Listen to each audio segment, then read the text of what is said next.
Hello friends, welcome to healthy food. இன்றைக்கி நம்ம ஒரு சூப்பரான அதே சமயம் ரொம்பவும் ஹெல்த்தியான ஒரு புலாவ் ரெசிபி தான் பார்க்க போகிறோம். ஆமாங்க, பீட்ரூட் புலாவ் எப்படி பண்ணுறதுன்னு சொல்லி பார்க்கலாம்.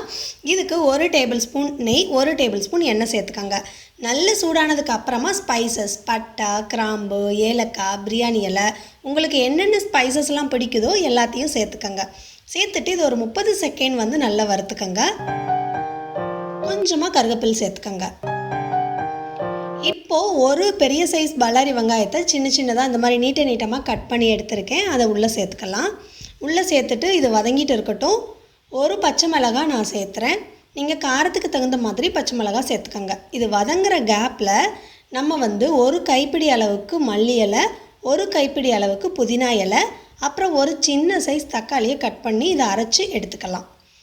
இப்போ வெங்காயம் ஓரளவுக்கு வதங்கினதுக்கு அப்புறமா 1 டீஸ்பூன் இஞ்சி பூண்டு விழுது, 1/2 டீஸ்பூன் கரம் மசாலா தூள், அப்புறமா குழம்பு மிளகாய் தூள் 1 டீஸ்பூன், நீங்கள் காரத்துக்கு தகுந்த மாதிரி சேர்த்துக்கோங்க. சேர்த்துட்டு இதை நல்லா அப்படியே ஒரு 30 செகண்ட் வதக்கிட்டு இப்போ நம்ம அரைச்சி வச்ச பேஸ்ட்டை உள்ளே சேர்த்துக்கலாம்.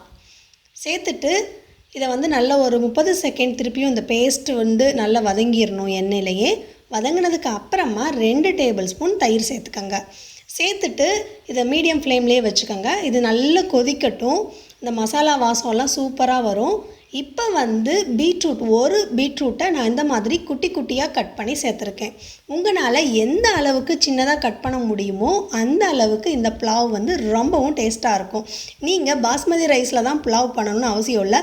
நார்மலாக நம்ம வீட்டில் யூஸ் பண்ணுற சாப்பாட்டு ரைஸில் கூட நீங்கள் பண்ணிக்கலாம். பீட்ரூட் ரைஸ் அட்டகாசமாக இருக்கும். இந்த மெத்தடில் நீங்கள் ட்ரை பண்ணிங்கன்னா இது 5 நிமிஷம் அது நல்லா வதங்கிடணும். பீட்ரூட்டை வதங்கினதுக்கு 5 நிமிஷம், ரொம்ப வதங்கணும்னு அவசியம் இல்லை. ஒரு 5 நிமிஷம் நல்லா ஃப்ரை பண்ணிக்கோங்க அந்த எண்ணெயிலேயே மசாலாலேயே. அதுக்கப்புறமா தண்ணி 1 கப்பு பாஸ்மதி அரிசிக்கு நான் 1.5 கப்பு தண்ணி சேர்த்துருக்கேன். நீங்கள் 1.5லேருந்து 1.25 கப்பு தண்ணி சேர்த்துனீங்கன்னா சரியான அளவாக இருக்கும். இப்போ அரிசியை உள்ளே சேர்த்துடலாம். சேர்த்துட்டு இதை நல்லா கொதிக்க விட்டுறலாம். தேவையான அளவு உப்பு சேர்த்துட்டு கலக்கிக்கோங்க. மாதிரி நல்லா கொதிக்க ஆரம்பித்ததுக்கு அப்புறமா மூடி போட்டு மூடிடலாம். 2 விசில் ஹை ஃப்ளேமில் விட்டுட்டு உடனே ஆஃப் பண்ணிடுங்க. ஒரு 5லேருந்து 6 நிமிஷம் தான் ஆகும் விசில் வர்றதுக்கு. இப்போ பாருங்கள், ப்ரெஷர்லாம் நல்லா ரிலீஸ் ஆனதுக்கப்புறம் இது நம்ம ஓப்பன் பண்ணுறோம். ரொம்ப மணமாக இருக்குது. ரொம்ப அந்த பிரியாணி ஃப்ளேவரில் இருக்குது.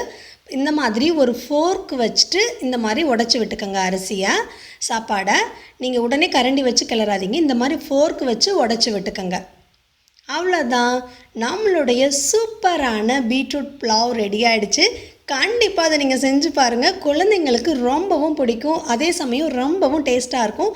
செஞ்சு பார்த்துட்டு உங்கள் கமெண்ட்ஸ் எனக்கு ஷேர் பண்ணுங்கள். இதுவரையும் நம்ம சேனல் சப்ஸ்கிரைப் பண்ணாதவங்க கண்டிப்பாக நம்ம சேனலை சப்ஸ்கிரைப் பண்ணுங்கள். தேங்க்ஸ் ஃபார் வாட்சிங்.